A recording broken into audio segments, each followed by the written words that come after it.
Selamat pagi teman-teman semuanya di Indonesia. Selamat malam dari sini Los Angeles. Pertama-tama saya ingin mengucapkan terima kasih sudah menghadiri acara ini. Acara ini mungkin agak berbeda dengan acara yang lainnya. Requirement pertamanya kita harus relax ya, jadi nggak usah terlalu serius gitu ya. Karena kita kan orang mau belajar jurus ya, kita harus agak santai. Ilmu appreciative inquiry ini bedanya dengan ilmu yang lain, biasanya ilmu yang lain itu kita selalu menggunakan otak kiri ya. Otak kiri dalam kaitan ini logika. Apa sih ini? Stepnya apa? 1, 2, 3, slide selanjutnya apa? Kemudian maknanya apa? Jadi kita lebih banyak bertanya daripada menyerap.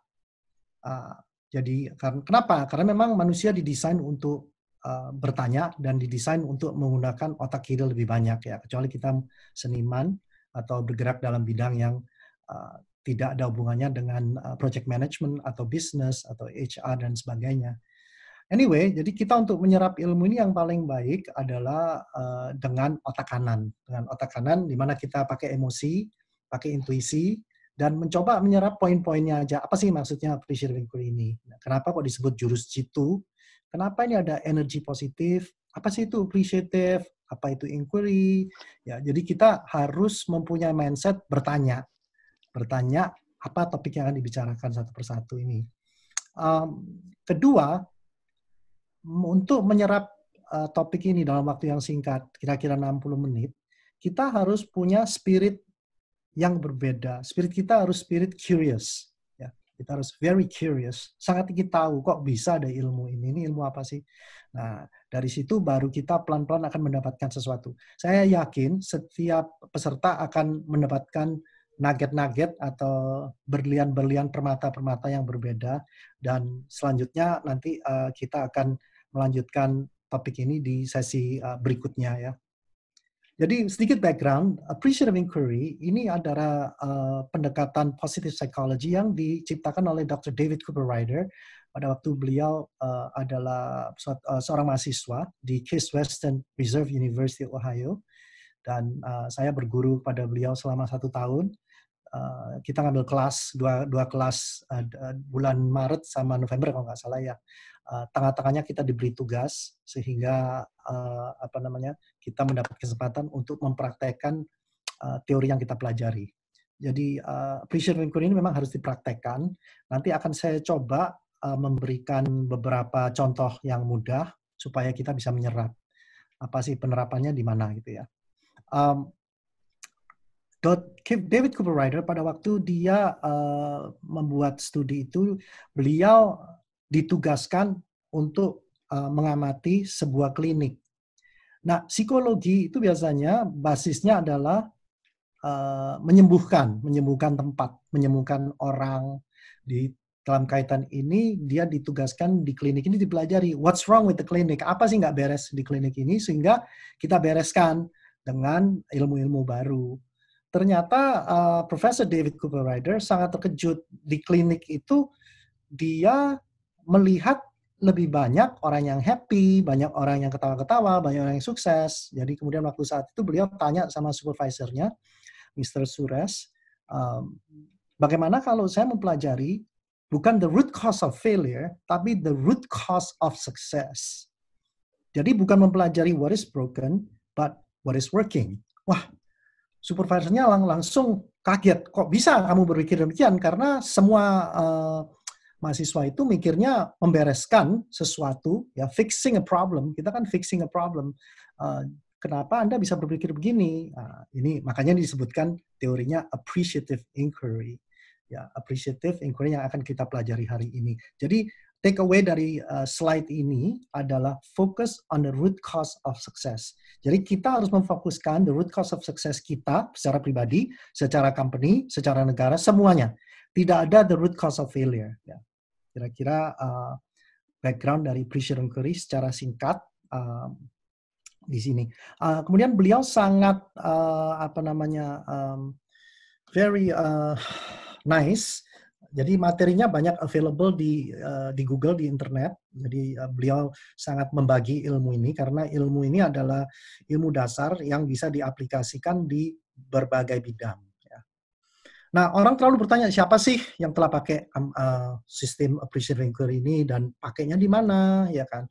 Di sini saya buat partial listing, listnya cukup banyak, lebih dari ratusan. Salah satunya adalah Google. Google pakai appreciative inquiry. Accenture, suatu perusahaan consulting dan business process outsourcing sekarang yang besar. Verizon itu adalah salah satu telkom company di sini. ANZ Bank of Australia. Green Mountain Coffee Roasters, perusahaan cukup besar. Clark Group, kemudian the US Navy juga pakai appreciative inquiry. Ada World Vision, United Way, British Airways, Hunter Douglas, dan sebagainya. Jadi kalau Anda nanti Google company-company yang sudah memakai appreciative inquiry, Anda akan lihat lagi mereka memakainya di mana. Gitu ya. Nah, secara umum ada beberapa kategori yang AI sudah digunakan. AI dalam topik ini adalah appreciative inquiry, bukan artificial intelligence, karena di benak orang AI selalu artificial intelligence. This is appreciative inquiry. Sangat bermanfaat di community relation and customer relation. Jadi misalkan sekarang dalam situasi pandemi ini, koordinasi dengan instansi-instansi itu kalau kita menggunakan appreciative inquiry sangat efektif. Saat ini kalau kita mau telepon airlines sebagai customer relation sangat sulit untuk tembus. Ya, kita kemana-mana mencari customer service itu susah. AI juga sangat bagus digunakan untuk memecahkan masalah-masalah ini. Karena sekarang kita semua terbentur dengan customer relation. Ya. Kedua, AI juga sangat banyak dipakai di coaching. Coaching dalam kaitan ini bukan hanya coaching individu, bisa coaching grup, bisa coaching suatu organisasi, bahkan company secara keseluruhan. Ya. Jadi coaching dalam hal ini luas. Coaching ala appreciative inquiry. Karena coaching itu stylenya macam-macam, beda-beda, tapi di sini kita fokus dari appreciative inquiry yang berbasiskan teori kekuatan. Kemudian AI juga telah digunakan di work process redesign ya. Kalau kita pikirkan semua work process kita sebetulnya bisa redesign, tapi kita tidak ada waktu. Nah, sekarang di posisi pandemi ini waktu di tangan kita sangat banyak. Kenapa kita tidak belajar appreciative inquiry untuk meredesign work process kita? Apapun work process yang sudah ada itu bisa disempurnakan. Keempat, leadership and management development. Ya, masing-masing company besar itu semuanya punya program ini, leadership and management development, dengan pendekatan yang berbeda-beda. Di dalam situasi COVID ini kita butuh leader dan manager yang harus sangat strong di dalam mengarungi tantangan yang dahsyat ini ya. Dengan appreciative inquiry, leader-leader ini bisa lebih positif, lebih bisa mengarahkan. Bahasa Jawanya tuh ngademi, jadi mendinginkan situasi, mendinginkan kondisi, mendinginkan hati-hati yang panas, mendinginkan potensi untuk konflik dan sebagainya.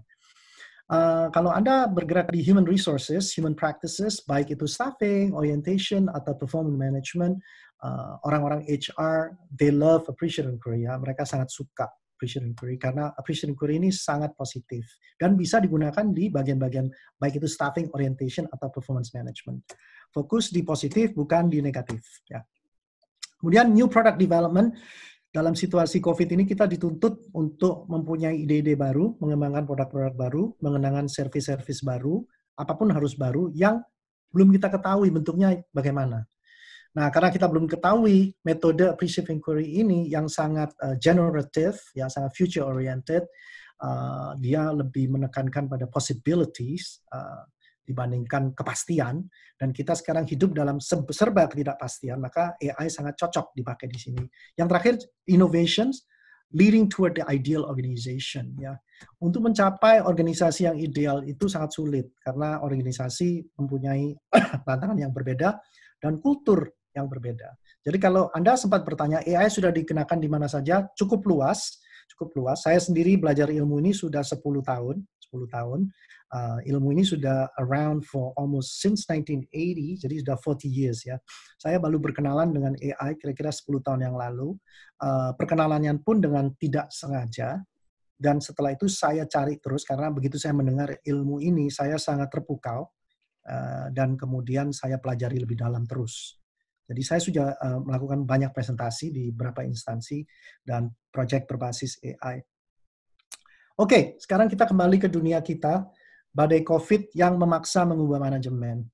Jadi kalau pihak manajemen sekarang mengatakan saya tidak perlu berubah, ya COVID telah merubah.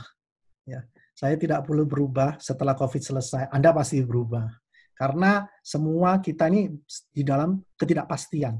Jadi cara kita memimpin dan mengelola organisasi akan terlihat sangat berbeda setelah COVID-19 ini dan bahkan sudah terjadi. Ini quote dari saya sendiri. Coba kita kupas ya pelan-pelan ya. Sebelum COVID-19, ya, kalau kita lihat sebelah kiri ini di slide, itu kita semua knowing, we know what to do. Ya, baik kalau kita menangani suatu proyek, kita membuat suatu project charter, ada scope-nya, kemudian ada prosesnya, kita ikutin, pasti dia selesai. Jadi kita posisi kita nih knowing. Ya, kalau kita ke klien kita tanya dengan klien kita, terutama dari kalangan eksekutif, tantangan apa yang Anda hadapi sekarang? Mereka punya daftarnya, panjang daftarnya, 1, 2, 3, 4. Terus penanganannya gimana? Oh, saya tahu 1, 2, 3, 4. Sekarang ini kalau kita berbicara, kebetulan kita dengan teman-teman Avenue dalam 2 minggu ini banyak berbicara dengan eksekutif. Eksekutif don't know what to do. Bagaimana bisa tahu?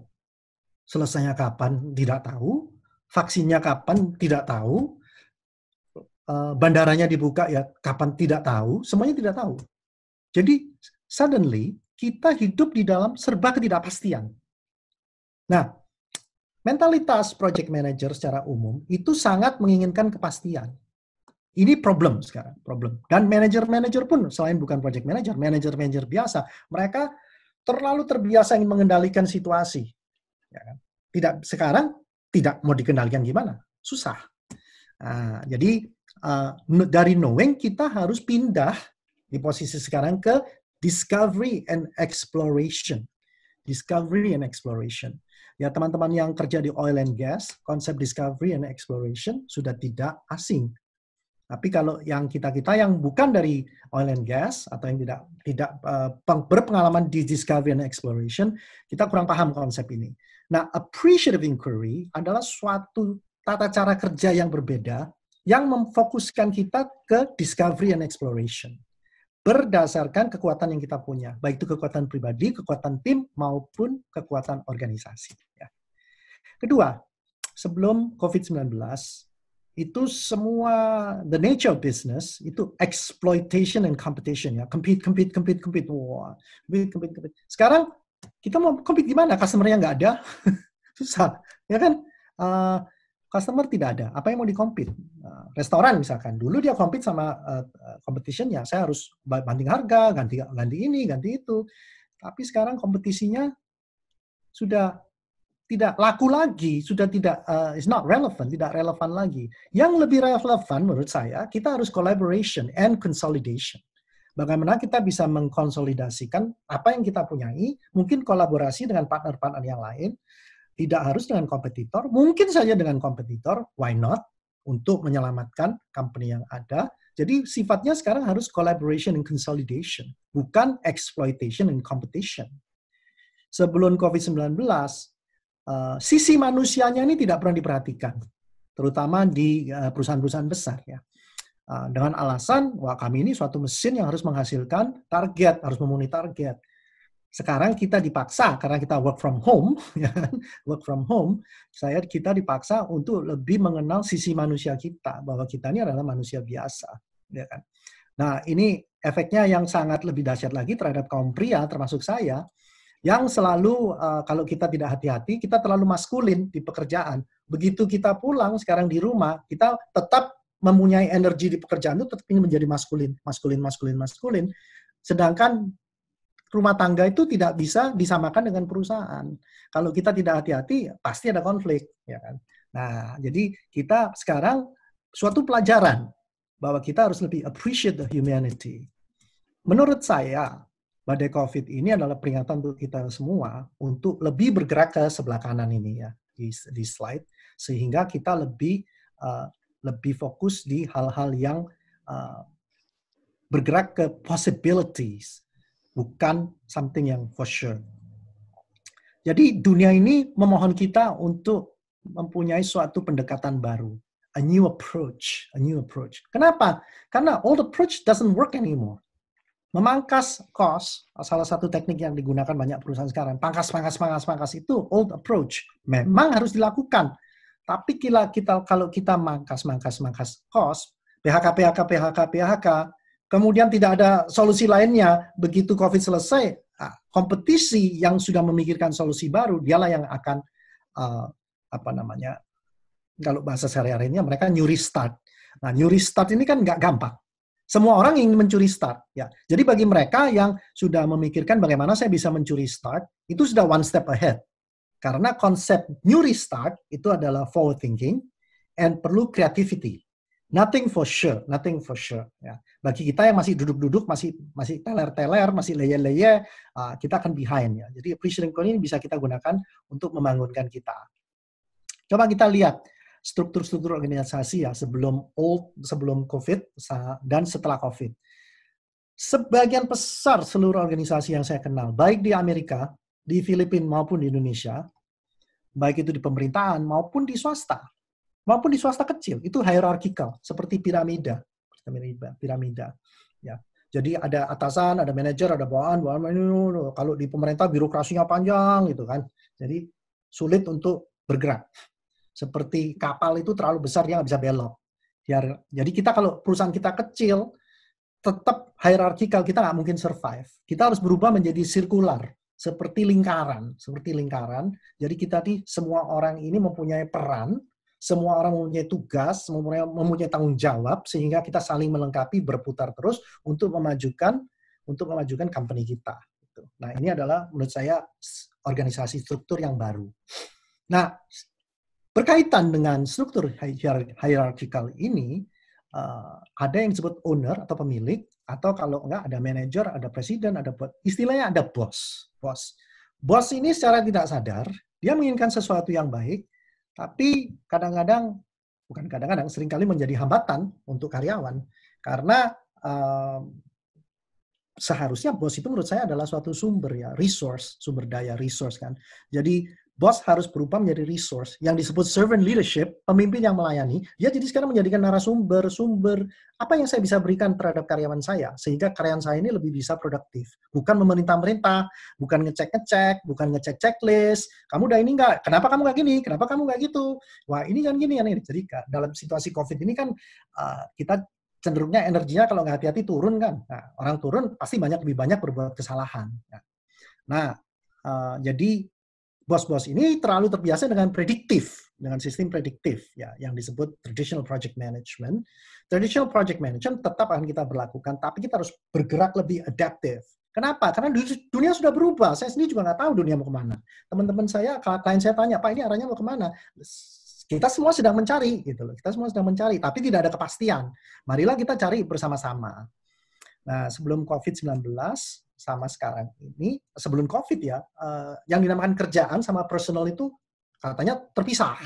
Jadi kalau kerja, pulang-pulang. Padahal waktu kita lebih banyak di kerjanya. Ya kan? Sekarang ini dengan kita work from home, suddenly work and personal become intertwined. Intertwined itu jadi satu. Jadi kita nggak bisa mencari, ini mana yang kerja, mana yang personal. Akhirnya menjadi satu. Karena saya sudah tahu dari dulu, saya selalu mengatakan bahwa work is not separated from personal. Karena kalau personal kita terganggu, kita nggak mungkin bisa produktif. Kalau kita tiap hari kena marah, tiap hari kena omelin, baik itu dari bos atau dari klien, kita pasti negatif. Kita pasti nggak bisa produktif. Jadi ini suatu tantangan untuk berpindah ke sebelah kanan ya. Kemudian poin yang terakhir, pendekatan non-appreciative inquiry, itu sebelum COVID-19 ya, employees are problem to be fixed. Jadi karyawan ini banyak problemnya yang harus kita fix. Nah, arahnya sekarang employees ini kan human capital.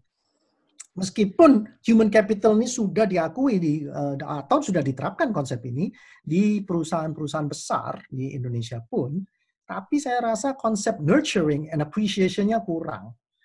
Apa yang disebut kata-kata nurture? Nurture itu seperti bayi ya. Bayi itu harus di-nurture sehingga dia tumbuh dan berkembang. Bukan dikotak-kotakan, dikasih performance eval, dikasih training-training, sehingga dia bisa berkembang. Nggak mungkin. Karena manusia itu secara biologi tidak didesain untuk seperti itu. Jadi appreciative inquiry ini fokusnya ke human capital. Nanti Anda lihat, dia lebih bersifat open. Saya sangat recommend buku ini, sangat singkat bukunya, Conversation Worth Having, salah satu buku Appreciative Inquiry, aplikasi di Appreciative Inquiry di dunia bisnis, organisasi, maupun segala macam. Kenapa saya terkesan sekali waktu membaca Conversation Worth Having? Jadi kata-kata conversation ini sangat dekat dengan konsep Appreciative Inquiry. Kenapa? Karena hidup kita ini ditentukan oleh conversation. Kalau Anda nggak percaya, Anda boleh coba mulailah conversation yang negatif. Aduh, kapan ini selesainya? Aduh, nggak ada makanan. Aduh, ini, aduh itu. Maka terjadilah dunia yang negatif. Itu yang disebut depreciative conversation, bukan appreciative, depreciative. Dan orang-orang yang menyebarkan kebencian, baik itu dalam media sosial, dalam acara Indonesian Lawyer Club, terasa sekali. Conversation-nya menurut saya sangat depreciative. Gitu. Dan masyarakat Indonesia udah pandai semua. Zaman kebodohan sudah tidak ada. Jadi kita melihat loh, kok masih ada ya kebencian ini. Ini conversation not worth having.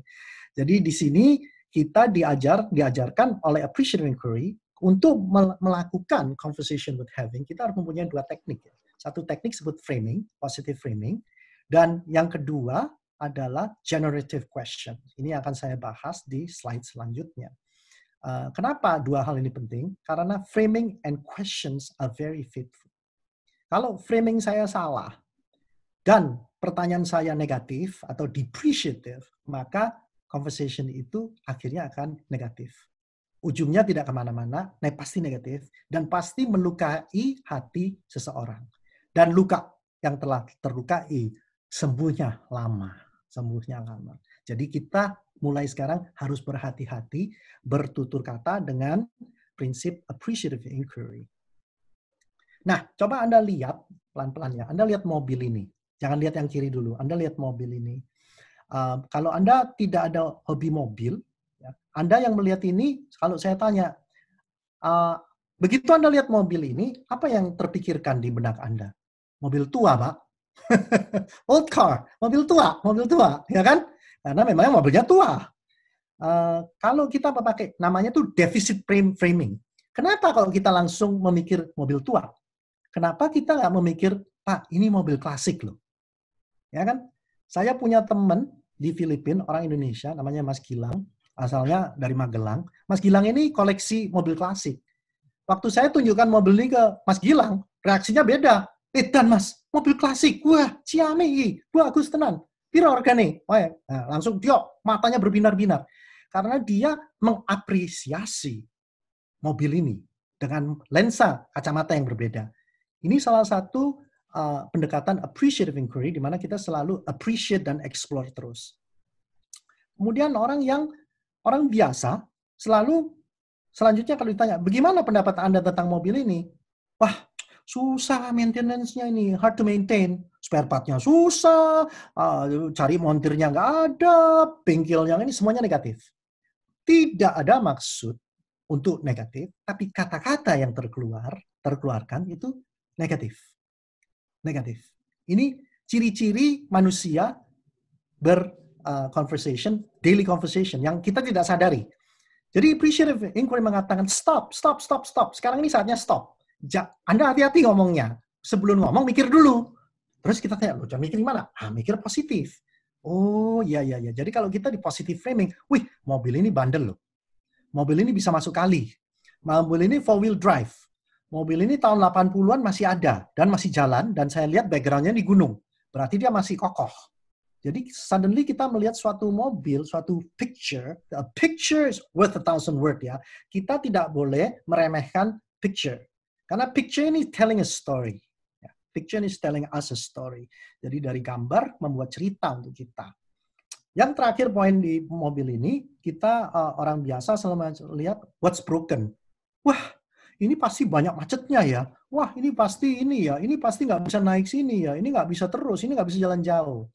Tapi orang yang mempunyai positive framing, mereka selalu melihat sisi positifnya. Mereka lihat what's working. Waduh, saya lihat ban serepnya udah baru ya.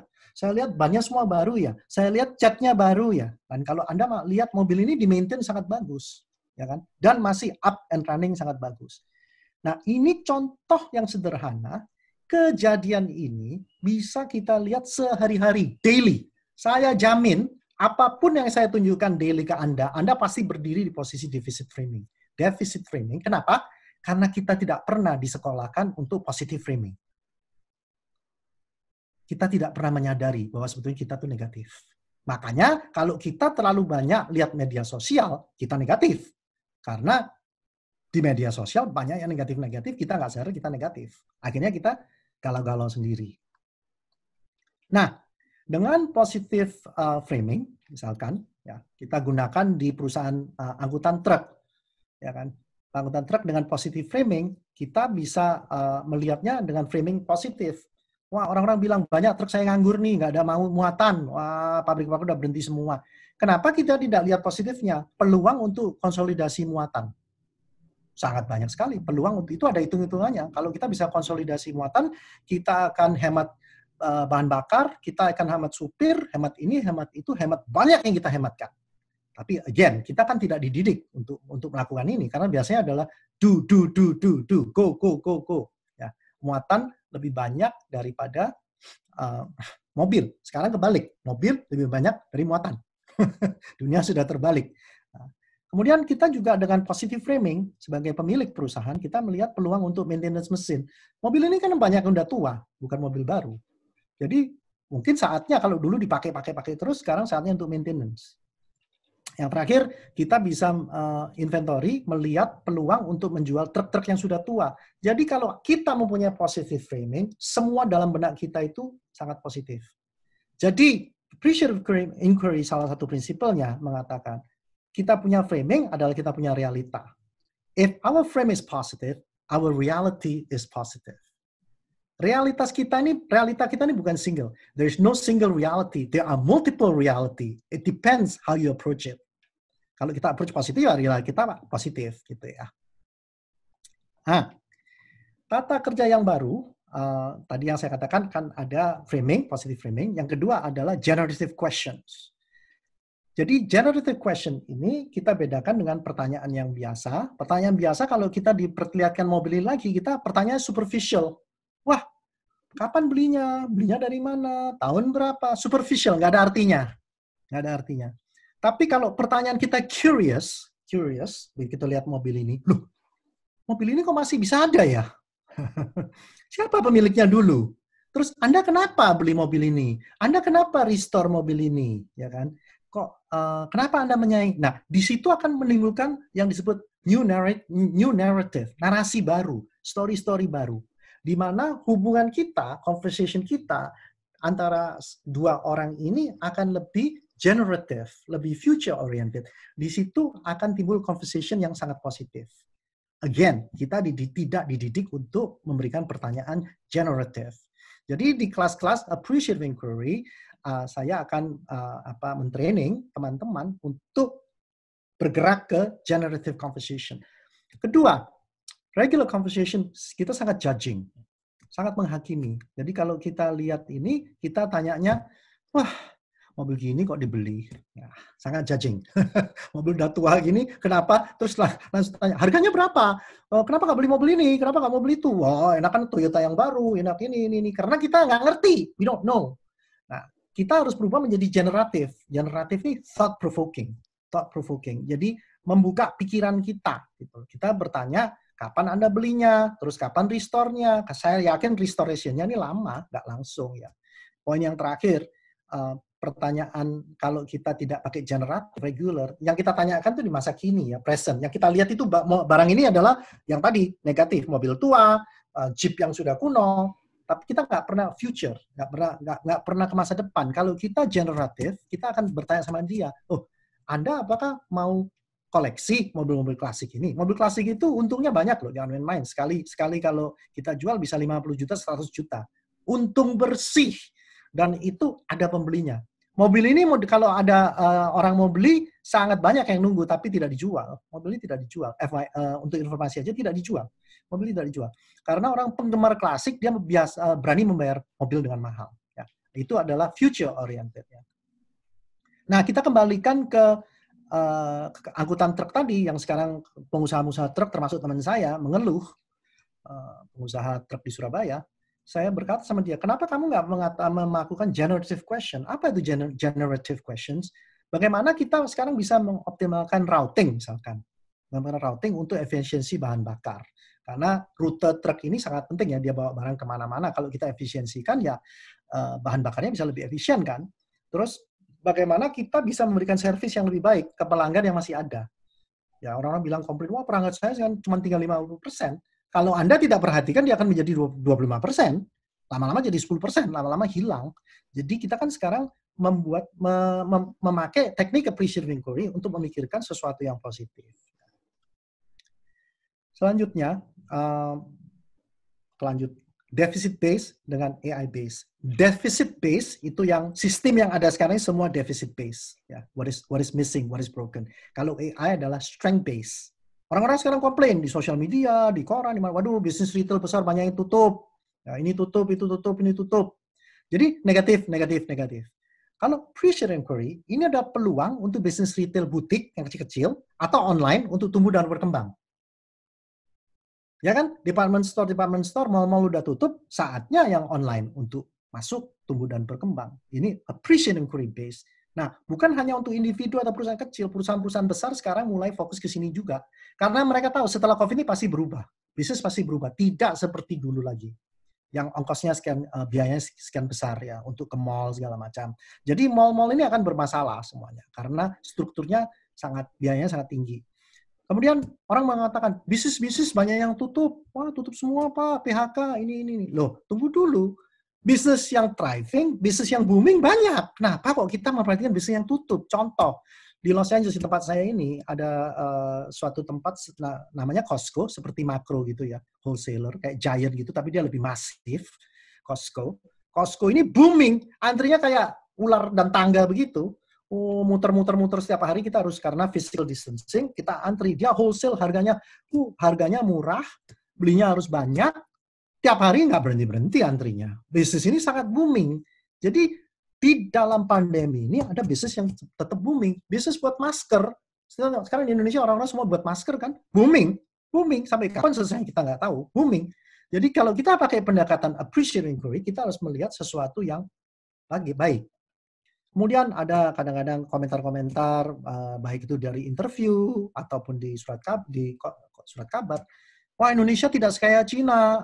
Kalau China itu cepat penanganannya, di Wuhan dia tutup, uangnya banyak, ini orangnya centralized, bla bla bla bla bla.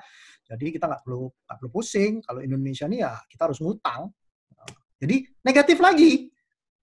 Bukan saya tidak mengatakan kita tidak harus hutang, bukan. Tapi Indonesia kan punya kekayaan alam yang luar biasa, yang mungkin saja melebihi China jika kita kelola secara optimal.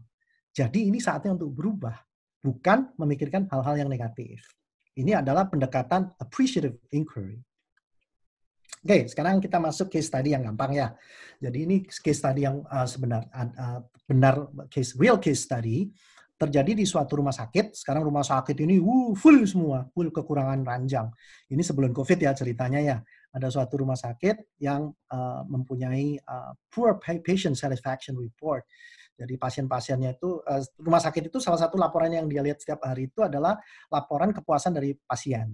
Ya, di dunia manapun ada laporan ini, terutama di Amerika. Ini yang dipelajari oleh staff dan direkturnya. Dan kebetulan dalam studi kasus ini, direkturnya berhenti, nggak tahu urusan apa, berhenti, digantikan oleh direktur baru. Nah, dengan direktur baru masuk, dia memegang poor patient satisfaction report. Ini dia kumpulkan suster-susternya, nurses-nya. Ya, dalam slide ini saya kasih nama B. B itu adalah suster, A itu adalah direktur yang baru. Direktur yang baru mengatakan, look for what staff members are doing that contributes to patient satisfaction. Dia bilang, suster, kamu lihat ke anggota-anggotamu, apa sih yang mereka lakukan yang baik sehingga pasien itu bisa puas. Jadi dia nggak mengatakan, kok negatif ya? Coba kamu cari negatifnya di mana? Komplainnya di mana? Coba kamu lihat jenis-jenis komplainnya apa. Dia sama sekali nggak bilang komplain. Jadi suster ini kaget. Karena dia sudah bekerja berpuluh-puluh tahun di sana. Pertama kali direkturnya tanya, apa hal-hal yang baik yang kamu sudah lakukan untuk pasien? Tentu banyak. Cuma laporan itu karena desainnya untuk melaporkan weaknesses atau defisit, yang dilihatnya defisitnya. Ya kan? Jadi meskipun 99% hal yang dia lakukan baik, hanya satu saja itu akan keluar di Poor Patient Satisfaction Report ini akan menjadi masalah. Sehingga orangnya jadi down. 99 saya lakukan dengan benar, kok gara-gara satu salah saya dikecam atau saya harus digurui dan segala macam. Jadi susternya ini kaget. Wow, saya kira Anda mau kita nge-fix problem ini, ternyata tidak. Di situ terjadi perubahan. Karena kita manusia itu penuh dengan emosi, penuh dengan ekspektasi dan antisipasi. Kata-kata yang digunakan oleh direktur ini semuanya positif, tidak ada yang negatif. Coba Anda perhatikan. Apa yang Anda lakukan untuk mengkontribusi terhadap pasien. Dia nggak bilang kata-kata problem. Kata-kata problem itu tidak ada. Sama sekali nggak ada. Kedua, dia tanya, pertanyaan kedua, share a story of a best practice you have seen during the week. Coba Anda cerita sama saya, dalam minggu ini, best practice apa yang Anda lakukan untuk meningkatkan kepuasan pelanggan? Ini pertanyaan ini membuat suster itu menuju ke hal-hal yang positif. Menuju ke positif ya. Karena di sebelumnya dia selalu ditanya what's wrong, what's wrong, what's wrong. Sekarang ditanya what's right, kaget. Kaget, tapi kaget dengan gembira. Karena nggak pernah ada yang nanyain what is right. Yang terakhir, dia tanya lagi, what wishes do you have for the, typo ya, not for the bank. What wishes do you have for the hospital to best serve its customers? Jadi, keinginan apa yang kamu inginkan supaya customer ini bisa kita, servisnya lebih bisa kita tingkatkan. Nah, karena si direktur bertanya gini, ini menimbulkan kemungkinan-kemungkinan baru. Di bahasanya appreciative inquiry, generate new possibilities. Sekarang saya mau tanya, kalau Anda menjadi suster itu, bisa nggak Anda merasa negatif? Saya rasa nggak bisa. Nggak bisa. Makanya appreciative inquiry sangat disukai oleh setiap organisasi yang sudah paham atas appreciative inquiry, karena semuanya ini positif.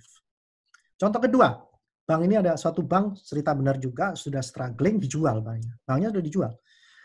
Nah, kemudian dijual pada waktu pergantian pimpinan, diberikan ke seorang konsultan yang saya sebut konsultan A di sini, dan konsultan A menginterview salah satu manajernya yang sudah bekerja di situ 38 tahun.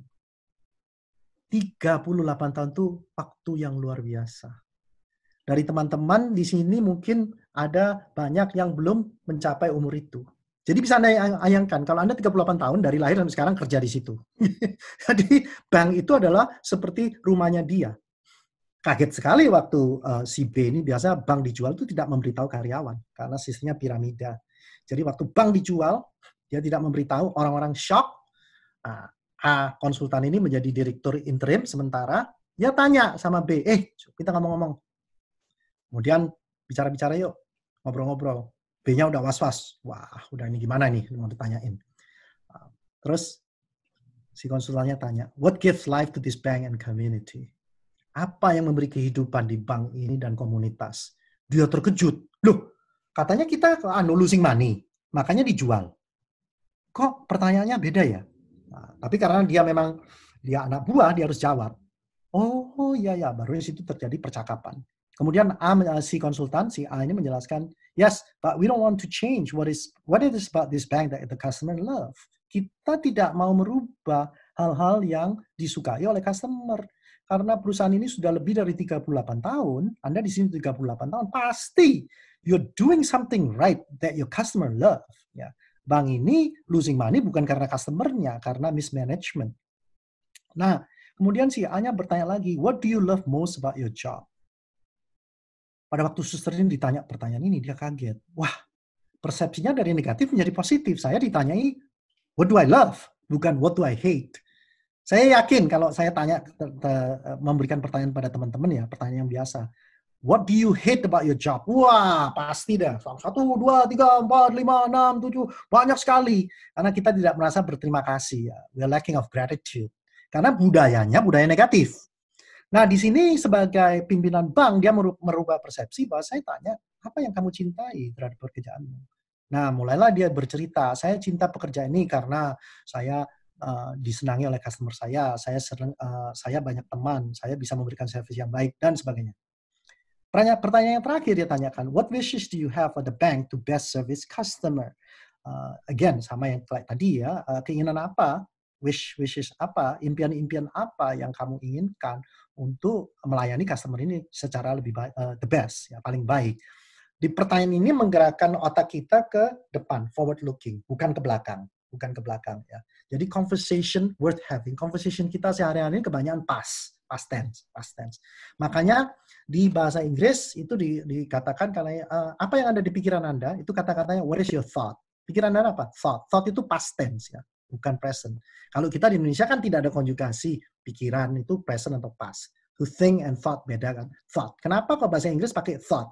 Karena sebelumnya pikiran kita itu adalah past memory. Past memory yang sudah kita anggap sekarang, tapi sebetulnya itu kuno, memori kuno. Oke, masuk ke prinsip appreciation inquiry ada 5. Nanti saya kupas mungkin cuma 1 saja. Ada 5 prinsip yang pertama. Prinsip yang pertama adalah the constructionist principle. Words create our worlds. Kata-kata menciptakan dunia kita. Oke, kata-kata menciptakan dunia kita.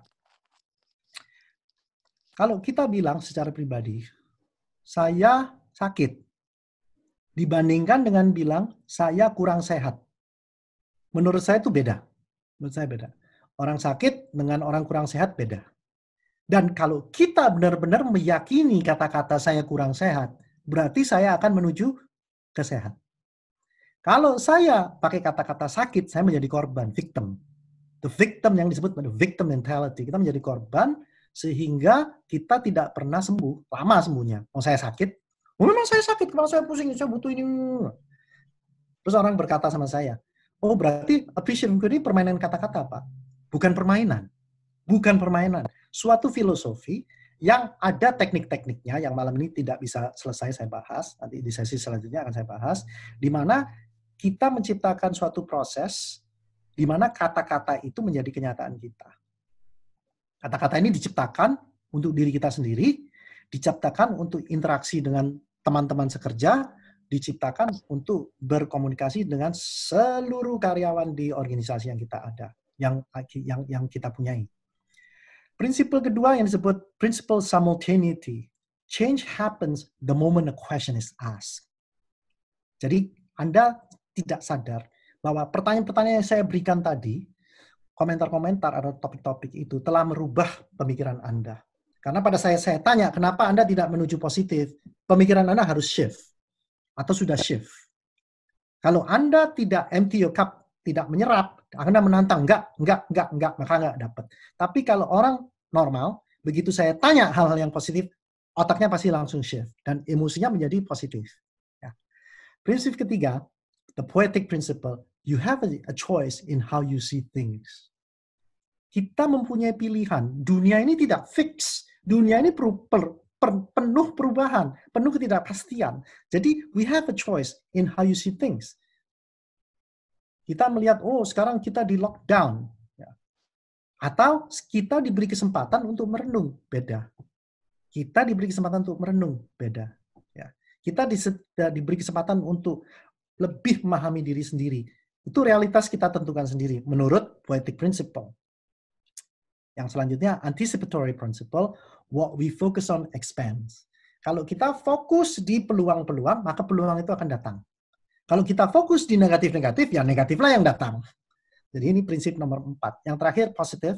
Kalau kita mempunyai positive images and positive action, itu akan selalu produce positive results.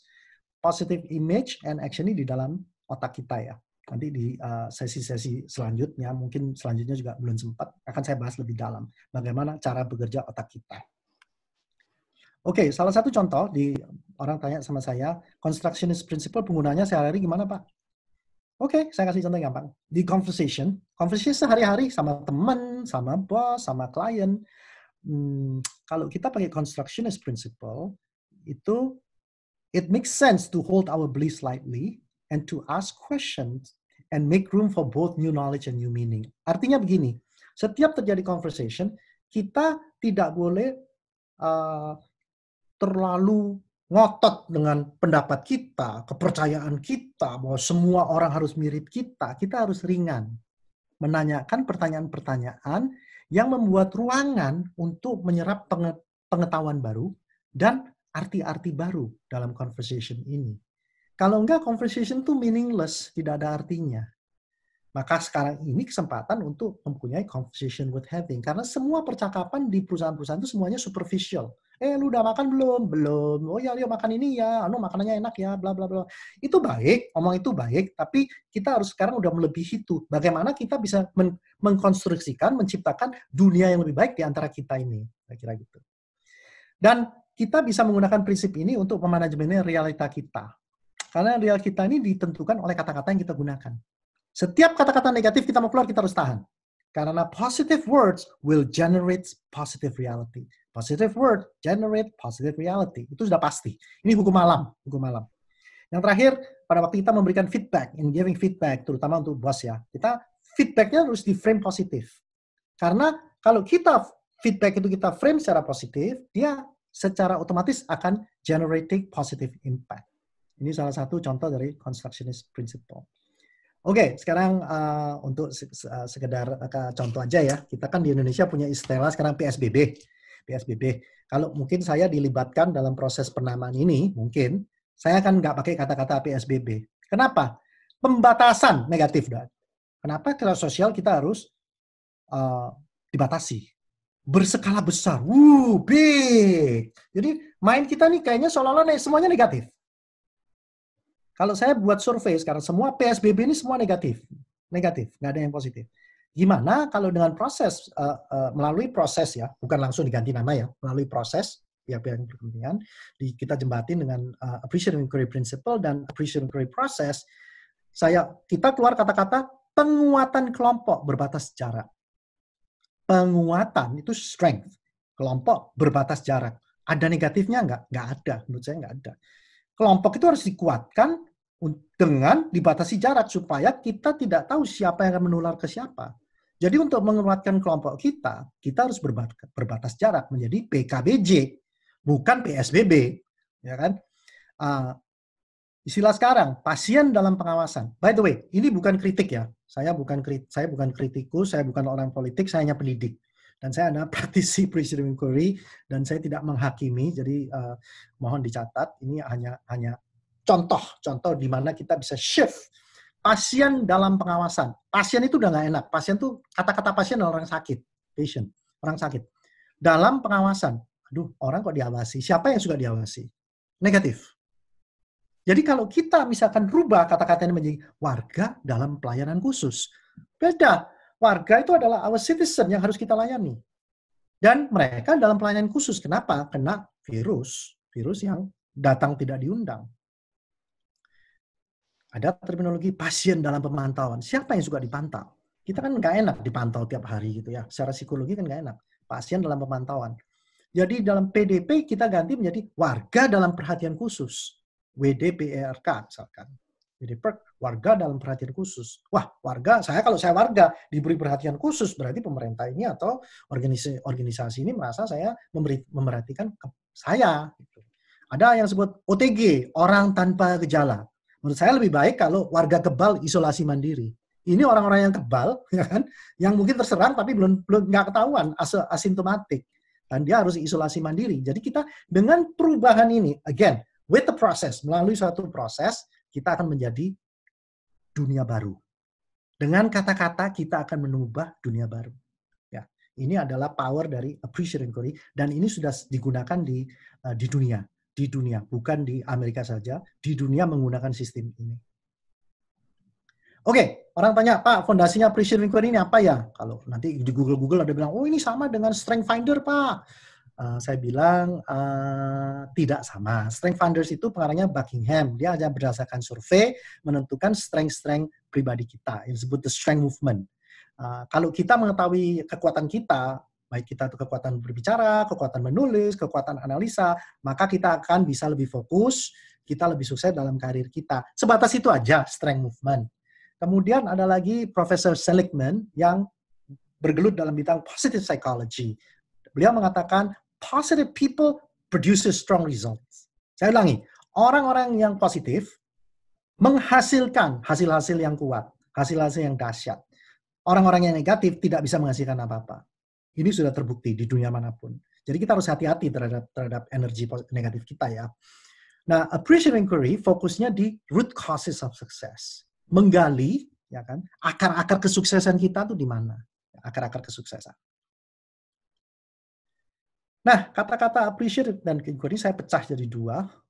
Saya jelaskan pertama, appreciative comes from the idea that when something increases in value, appreciate, apresiasi, ya kan, rupiah apresiasi, ya kan, harga emas apresiasi misalkan. Jadi ada kata-kata penghargaan dan appreciate, menaikkan harga. Makanya AI ini memfokuskan ke generative and life-giving forces in the system, the things that we want to increase. Kita fokuskan di energi-energi yang ada di suatu sistem. Sistem itu bisa organisasi, grup, tim, dan sebagainya, sehingga dia bisa lebih tumbuh dan berkembang. Kata-kata inquiry itu bukan bertanya, tapi adalah suatu proses. Proses untuk seeking to understand through asking question. Proses untuk mencari pemahaman melalui pertanyaan, bukan sekedar bertanya. Ya, saya katakan inquiry adalah proses. Proses di mana kita ingin memahami. Seperti kita tanya, Bapak kok bisa, Ibu kok bisa berhasil di bidang ini ya? Kenapa bisa berhasil? Itu saya mau tahu prosesnya. Bukan saya hanya bertanya, yes, saya berhasil karena A, B, C, D, E, F, G. Tidak ada formula gitu di kehidupan, tidak ada. Kita harus cari prosesnya. Nah, ini makanya appreciative, the inquiry ini prosesnya. Nah, kenapa AI ini suatu pendekatan unik? Karena secara tujuan, purposely positive, tujuannya positif, dan kita selalu melihat kesuksesan kita di masa lampau, baik itu secara pribadi ataupun secara organisasi, melihat kesuksesan kita di lampau. Dan kita selalu leverage kekuatan-kekuatan yang ada, dan pendekatannya holistik, dan setiap member akan terlibat. Di sini kita akan menimbulkan dan mengayomi suatu dialog di dalam, inner dialogue yang sangat positif, sehingga kita menjadi orang yang lebih damai, happy. Dan di saat kita happy, kita akan pasti bisa stimulate vision baru dan kreatif. Kalau kita tidak happy, nggak mungkin kita bisa kreatif. Ya. Yang terakhir, ini sangat penting, Anda hafalkan ini. Appreciative inquiry focuses on relationship first. Jadi appreciative inquiry fokusnya adalah ke relationship. Oke, apa maksudnya? Oke, slide selanjutnya. Anda lihat di sebelah kanan ya. Jadi piramidanya terbalik. Traditional process di organisasi-organisasi yang kita kenali, ya kan? Itu kita selalu setiap harinya apa? Action. Actionnya apa ini? Sebelah kanan ya, action. Setelah action, terus plannya gimana? Plan. Habis plan, wah kemungkinannya gimana? Relationship nggak penting. Yang dimaksud relationship ini apa? Relationship antara sesama team member, relationship sama karyawan, relationship sama pelanggan, relationship sama vendor. Relationship, human to human relationships itu di bawah sekali. Semua company kebanyakan ini. Mereka boleh mau ngomong apa, kenyataannya, perilaku sehari-harinya, tata kerjanya di-drive oleh sistem traditional process. Nah, kalau kita sudah mulai masuk AI, itu yang fokusnya yang sebelah kiri, kebalik piramidnya. Kita fokus ke relationship. Yuk, kita bina hubungan kita dengan customer kita dulu, relationship-nya dulu. Baru kita bicarakan kemungkinan apa yang bisa kita lakukan. Baik itu kalau dengan klien kerjasama, apa yang kita bisa lakukan, service apa yang kita bisa lakukan. Kalau dengan karyawan, hal-hal yang positif apa yang kita bisa tingkatkan. Baru kita buat plan-nya, baru kita action. Jadi pendekatannya sangat berbeda. Kalau dulu orang bilang, Pak, kita nggak ada waktu, Pak. Kita dikejar target ini. Sekarang, we have a lot of time. Jadi kita nggak ada excuse. Mulainya harus dari relationship. Mulainya harus dari appreciative inquiry. Jadi, appreciative inquiry itu prosesnya, kita nanti di sesi selanjutnya saya akan kupas. kita harus mempunyai topic of inquiry, artinya apa yang kita inginkan, kita melalui proses yang disebut the 4D cycle, ya, discovery, dreaming, designing, and destiny atau delivery. Baru kita bisa mendapatkan manfaat dari AI, di mana setiap peserta atau pemeluk AI ini akan melihat cara baru untuk melihat sesuatu, memunculkan lensa yang baru, dan menjadi orang yang baru. Jadi intinya semuanya ini adalah tata kerja yang baru yang bersifat positif. Revolusi appreciation query saya yakin akan tiba segera di Indonesia. Makanya ini Anda harus setelah malam ini Anda harus lebih giat self study, mempelajari lebih lanjut sehingga pada waktu kita ketemu di sesi selanjutnya Anda akan lebih siap. Ya. Sekian presentasi formal dari saya. Sekarang saya buka untuk Q&A. Saya kembalikan ke moderator saya, Mas Bayu. Terima kasih teman-teman sekalian.